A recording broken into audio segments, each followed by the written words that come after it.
Hello friends, I am Dr. Deepak Sondhiya, Associate Professor, Sage School of Sciences, Sage University, Bhopal. Today we are going to learn about construction and working of ruby laser.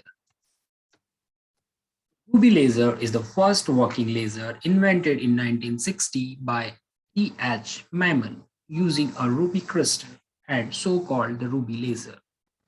Ruby laser belongs to the family of gems consisting aluminum oxide with a small amount of chromium ion, which gives its characteristic pink or red color by observing green and blue light.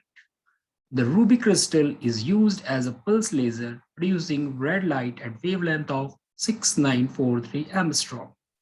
After receiving a pumping flash from the flash tube, the laser light emerges for long as the excited atom persists in the ruby rod, which is typically about a milliseconds.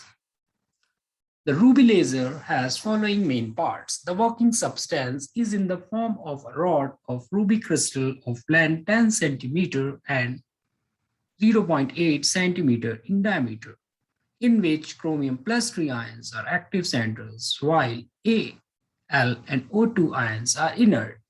The resonance cavity is made by silvering and polishing the end of ruby rod, fully reflecting plates at the left and the partially reflecting plate at the right, both optically plane and accurately parallel. The optical pumping system consists of helical xenon discharge tube. It produces flash of few milliseconds. Ruby laser uses a three-label pumping scheme. The xenon discharge generates a flash of white light for few milliseconds.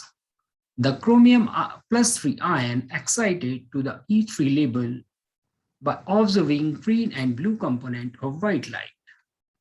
From there, chromium plus 3 ion undergoes non-radiative transition and quickly drop to the metastable label E2. The metastable state has greater lifetime than E3. Therefore, chromium plus 3 ions accumulate at E2. When more than half ions are accumulated at E2, the population inversion is established between E2 and E1. A chance spontaneous emission leads to chain of stimulated emission results. Red light of wavelength 6943 angstrom emerges from the front face. Thank you.